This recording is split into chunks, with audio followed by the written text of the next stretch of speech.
name is Dr. Steve Day, and in today's episode, I'm going to be diving into a subject we actually covered a few episodes ago in 115, and that was all about capturing everything that's going on in your business in a task management app to get more organized, to have better visibility and control over everything that's going on in your business. Now, in today's episode, I'm going to take things one step further and dig deeper into how we empower our team to maintain and improve their tasks on a daily basis. It's all about creating a culture of continual improvement in your business and actually systemizing that process to make sure it's not, look, if this happens, or it's not just on a whim, but actually something that is done meticulously day in, day out to make sure the hard work you put into creating systems isn't lost and actually it is maintained, improved on a daily and weekly basis. So the question is this: how do entrepreneurs like us who don't have an endless supply of cash, how do we leverage the best apps, virtual assistants, automation tools and systems to scale our businesses, increase our profits and have more time to do what we love to do each day?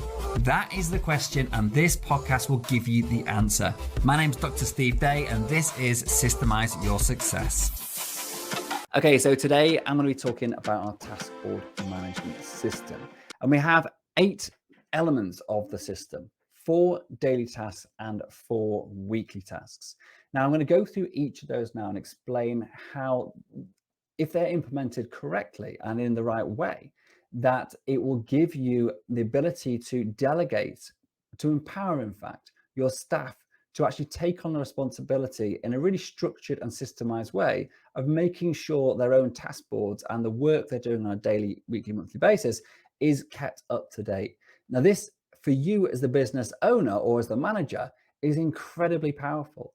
It means that you're not having to keep reminding people to do this stuff, to actually, oh, please reminding them to, please, can you just update this video? Can you make sure this is right? Like, we need this to be part of the process, part of the system, because if it's not, you're wasting time, spending your time chasing up people for doing what they should really be doing anyway, but it's actually quite hard to remember on a daily basis.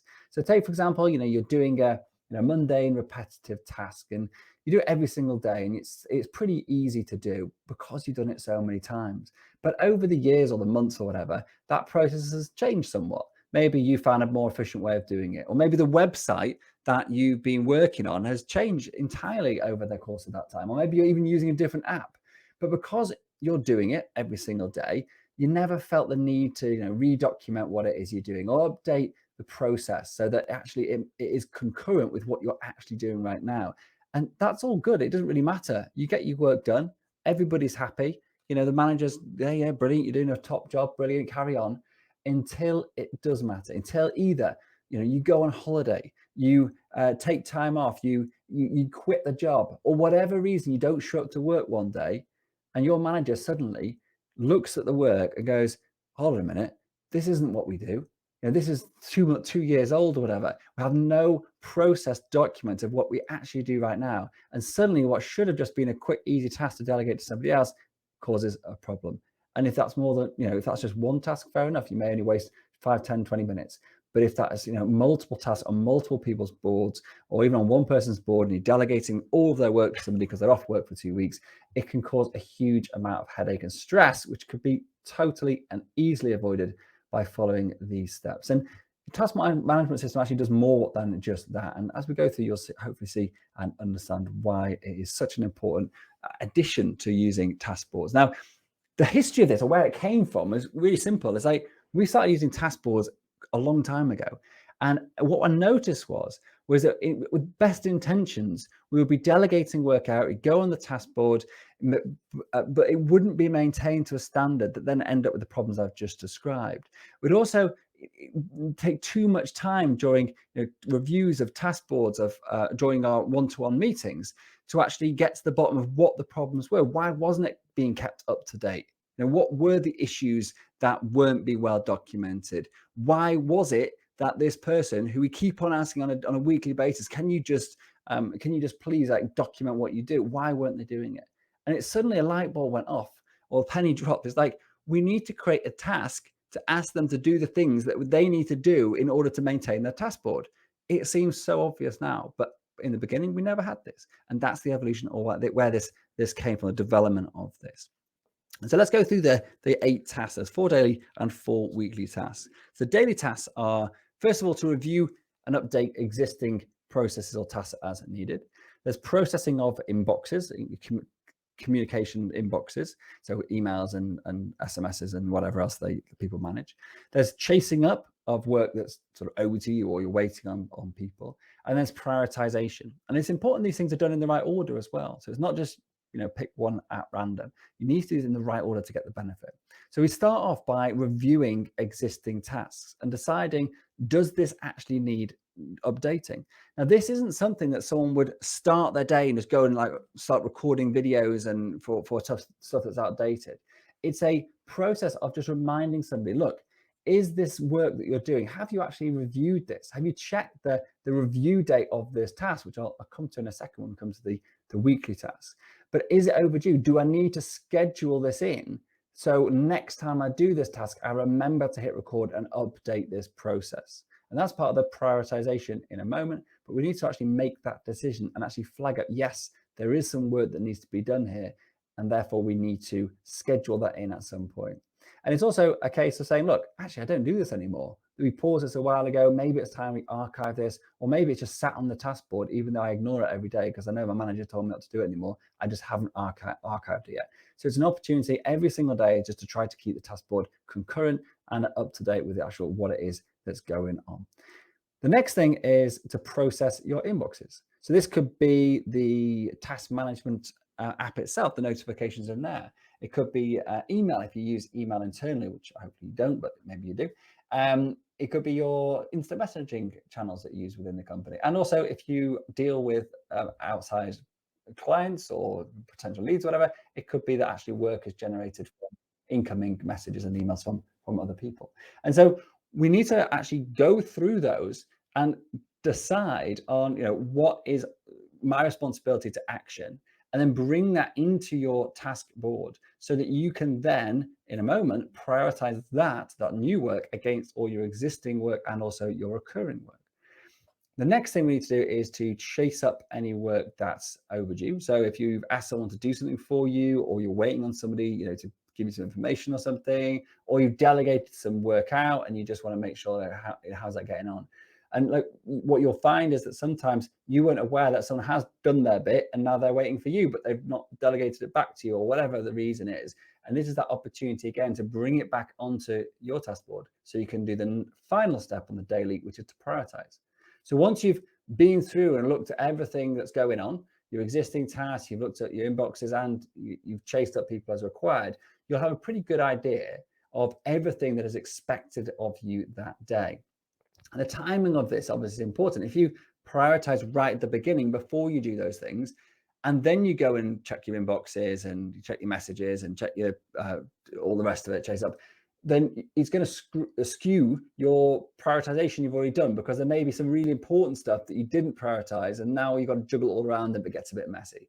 So we recommend doing this prioritization not as the first thing, which some task gurus recommend prioritizing what you're going to do the first thing you do in the day, or even the day before, and then you create your 1, 2, 3 top priority lists. And I think that works quite well in certain circumstances. Like if you're the business owner, you can get away with that, but still things do come up from time to time that you're just like, this is actually an emergency. I'm going to have to bump this one because something's happened and I've got to deal with it. And for me, that's always been a reality, that sometimes things just happen. And the more you're delegating down, the more actually frequently things can change quite rapidly. And therefore, prioritizing things after you've done that initial sort of round the houses, so to speak, that it can be quite useful, and make sure you actually prioritize everything without having to sort of rejiggle things later. So the 4 dailies: review, tasks, process inboxes, chase up, and then prioritize. And the weekly tasks, and you may choose to do these more frequently, you may choose to do these less frequently. That's fine. We do them weekly. And that is to add recurring tasks to the board. So is there anything on this person's timesheet that isn't actually represented on their task board that they're actually doing on a regular basis? And this happens all the time. We throw tasks at people, they do them, they've always done them, and then they've forgotten. They're not, since you've started using task boards, they've not realized that everything should be on there. So it's very clear what that person is doing every day, week, month, year. And therefore, when they're not there, that work can then be delegated out. Because if not, it's just in their heads. The challenge happens of when they actually go off sick or they leave, and now you're not actually aware of what they did. And worse, because they wasn't on there, there was no system for it. There was no process recorded or video recorded of how it was done, and therefore it can lead to many more problems. And so making sure that every single thing that someone does on a daily, weekly, monthly basis is captured on their task board avoids that problem ever happening. Next, we've got add required fields. So this, in the simplest terms, I've simpled down some of this stuff just to make it easier to discuss on the podcast without sort of showing you stuff. But in its simplest form, you've got estimated time, so the average time taken. We've got the who is the second owner of the task and the review date. Those are probably three of the most important. And so estimate time is like, on average, how long does it take to do this task every single time it's done? And that, if it's a daily task, it'll be how much per day. If it's a weekly, how much per week. You hopefully get the picture. And what that allows you to do is to then, when someone goes off sick, this is the second field, the second owner. So when someone goes off sick or they're on holiday or whatever, the second owner who's been thought about in advance, we know who that is. They will take over the task in that person's absence. And they will know that they need X amount of minutes to do that task because we've got an average time on it. If you don't have average times on your tasks, it's very hard for you to share work between people or estimate, the capacity of somebody without just basically guessing, because you need to have something documented of how long are they taking to do this on a daily, weekly, monthly basis, and therefore how much time have they got left after they've done their recurring work. And similarly, when you delegate to somebody else, then you know how much time they need in order to get it done. And if things are slowly getting longer and longer and longer, there may be issues about productivity or about the task needs to be streamlined or something's going wrong, etc. So it's a really useful thing to do. And lastly, you've got the review date. This is really simple. It's like, when was the last time this was reviewed? And then add 3 months or 6 months, depending on the nature of the task, and make sure that it has been officially reviewed again before that date. Because what you don't want to happen is, and this happened to us many times in the early days, so you get a task, you delegate it out, you document it really well, someone will be doing it, and then they will leave and you realize it's not been updated since day one. And so this is to force people to think, of the 20, 30 recurring tasks they do, there may be one up review every few days. And if you can spread that out and be sensible about the review dates, it means that just like every couple of days, they should be reviewing a task. And by doing it this frequently and not bottling it all up and cramming it all in a week, trying to get into a regular habit that people are actually doing it on a almost daily basis, depending on how many tasks they've got, then it gets more of a routine as well. So it actually increases the chances actually remembered to be done. And also because people can't say, I haven't got time to do all this now because it's all landing on my plate in one day. So being sensible about your review dates can be helpful to improve the adherence of that as well. Cool. So the number 3 of the weeklies is something called VTOF star. VTOF star. And so that means stands for Video Task Template Operations Manual Filed and Checked. So the star means checked. And video is simply, has this task had a video recorded using our record method.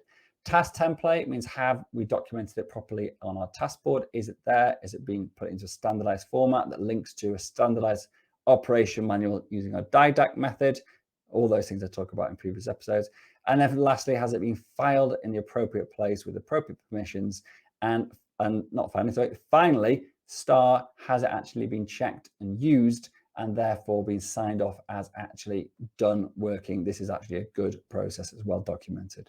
So the VTOF star is just a prefix, and literally you put the letters VTOF star at the beginning of the title of the task, and that gives you a instant visual representation of has this task been systemized.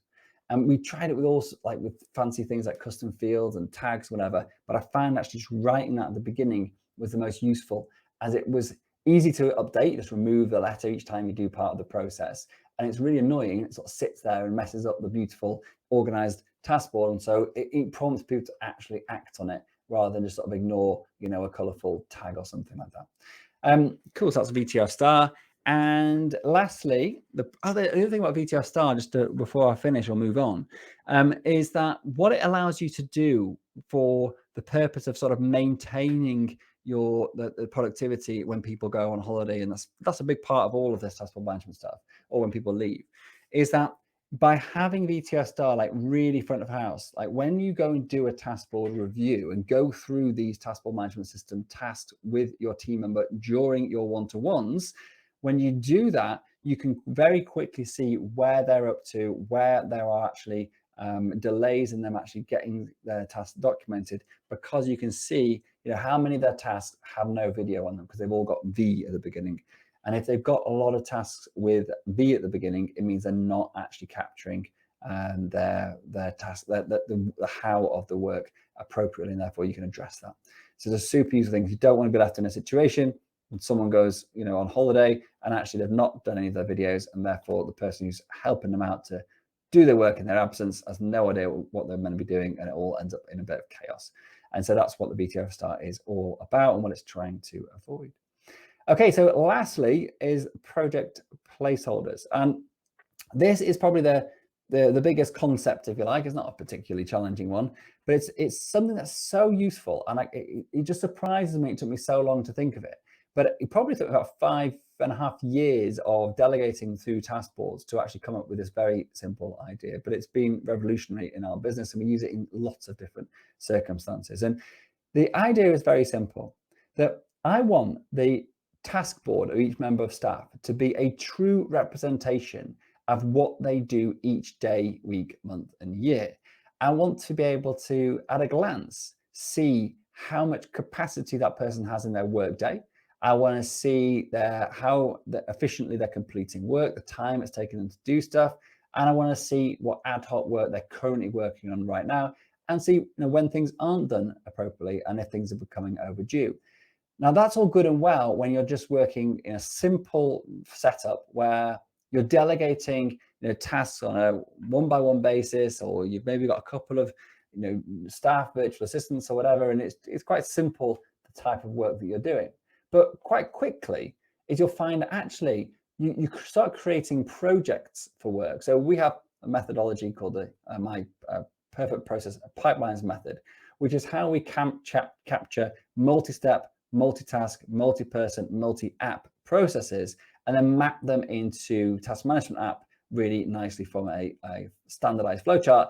And then it allows us to delegate the entire management of that entire system, including all the handovers and everything. So it's quite a complex process or sophisticated process. And what it means, though, is that a lot of the work that people do on a daily basis is no longer on someone's task board because it's in our perfect process pipeline projects. And so what was happening was people were responsible for doing the work in a project, but it wasn't represented on their task board. So there was a misfit, if you like, between what they're actually doing and what was in the task board. So I quite simply created this idea of a project placeholder. And this is a task which goes typically into the daily column, but depends on the nature of the work, daily or weekly or monthly is. And it just reminds that person to say, look, on a Tuesday or on a Monday or every day, you're going to go to that project. So whether it's a perfect process pipelines or one of your own projects where you'll put in work, it could be for tenant onboarding or sourcing a property or updating your website or whatever it is, you're going to have a placeholder on their task board to say, on a Tuesday, go and do the work that's assigned to you in that project. And then on the actual task board, on this project placeholder task, you've got things like a link to the project. You've got the estimated time or the average time taken to work on all the tasks in that project on a daily or weekly basis. And then other details about the task as well. And what this allows you to do is to get back that completeness of someone's work, like everything they work on, even if it's hidden away in other projects within your task management app, is actually represented on the task board. And the time that they are spending on those other projects is also represented on there, which means you've now got a much more up-to-date and complete picture of where they're spending their time, how much capacity they've got. It's good for workload balancing, for time off planning, etc., etc. And so that's the fourth one, the project placeholder. And it is one of the most simple but useful things that I've come up with in our business over the years. So just to recap, today I've talked about taskboard management system, and this is how we empower our staff to maintain and improve their tasks on their board, so that when they go off sick or on holiday, we know exactly who is going to do the work for them, how it's going to be done, when it should be done, and we know that those tasks are up to date and prioritized. And up to date with the latest version, We also use task management system to help people prioritize every single day what it is that they should be doing after taking into account everything that's going on, and make sure that tasks are progressed forward and we don't end up with things getting overdue, especially when people have delegated out to other people to manage work for them. All in all, the task management system allows you to empower your staff to maintain their task boards going forward without you having to do all the hard work and chase people up.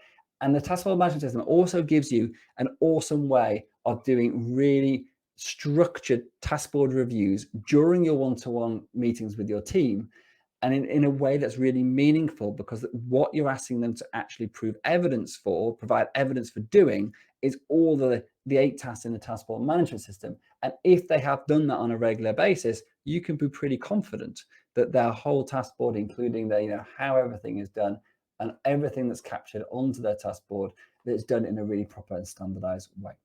Hope you find this useful. If you have, please remember to hit subscribe, share this with your friends, leave us a review on your favorite podcast app, or just on YouTube or Facebook or wherever you happen to be watching this podcast. And most importantly, if you want to get in touch to find out how we can help you to systemize yourself out of the daily running of your business, then please drop us a line. You can find a link to book a call with me on our website, which is systems-and-outsourcing.com. And on there as well, you can find some free training where you can access instantly and learn a bit more about how we can help and walk away with some knowledge which will help you in your business immediately. Thank you very much. Look forward to seeing you next time. Take care. Bye now.